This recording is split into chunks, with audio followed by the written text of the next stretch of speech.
My brother took the army test for me, and now I'm living a lie. My brother and I aren't twins. We're 3 years apart, but we've always looked similar enough that people mix us up. Dark hair, same build. Even our voices get mistaken over the phone. We've used it to our advantage since we were kids, but nothing we've done comes close to what happened last spring. He took my test to get into the army, and he passed. Let me explain. When I first considered joining the military, it wasn't exactly out of some deep patriotic urge. It was more about direction.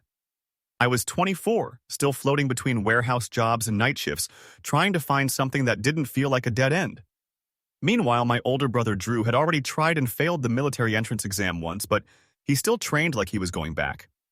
That's the kind of guy he is, focused, disciplined, stubborn. I, on the other hand, panic under pressure. Exams. Not my thing.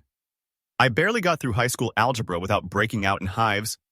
But I knew I wanted the military structure, the stability, the future it promised. I just didn't trust myself to get past the first step, the ASVAB. So one night, over a few beers, half joking, I said, "What if you just took it for me?" Drew laughed, but not for long. "You serious?" he asked. "Only if you are." We didn't talk about it again for a week. Then out of nowhere he texted, "I could do it, I know your info. You'd have to shave your beard though." The plan was simple, stupid, and terrifying. We picked a test center. An hour out of town. No one there knew us. Drew memorized my social, my birthday, practiced my signature. On the day of the test, I waited in the parking lot with my hoodie pulled low, heart thumping in my chest like I was the one walking in. He was in there for 3 hours. When he came out, he didn't say anything, just gave me a look. Later that night, he called, "Scored an 89. He said, "You're welcome." I don't think I've ever felt so relieved and guilty at the same time. The recruiter called me 2 days later, thrilled. Said I had great potential. Suddenly, I was filling out paperwork, getting fingerprinted, scheduling physicals, all of it under my name, my record, my results, the real me, and it worked. No one blinked. Drew coached me through everything. What to say, how to act. We trained together every morning at 5 a.m. so I'd match his performance level. He even helped me memorize some of the test questions in case they ever came up again. The truth is, I started becoming the person I had pretended to be. I wanted it now maybe more than I ever had before. And that made it worse somehow because I hadn't earned the first step. I cheated the door open, and now I was walking through it like I belonged. Only a few people know my girlfriend, my cousin, and of course, Drew. My parents don't. They just think it's incredible how I turned things around. There's this one moment I keep going back to.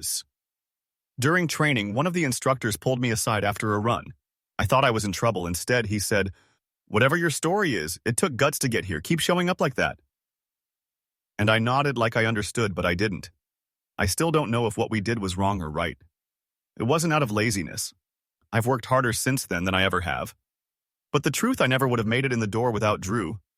Sometimes when I'm alone, I wonder if he resents it, if he wishes he had just done it for himself. But when I ask, he always shrugs. "You needed it more," he says. "You were ready. I just helped you prove it." Still, there's a weight to carrying someone else's gift like it's your own, especially when that gift changed your whole life. I've thought about confessing, but to who? The system. My unit. The recruiter who still calls me one of the smart ones. Or maybe the point isn't to confess. Maybe the point is to carry it, to live up to it, so one day I won't feel like I stole anything at all. Until then, I just keep showing up.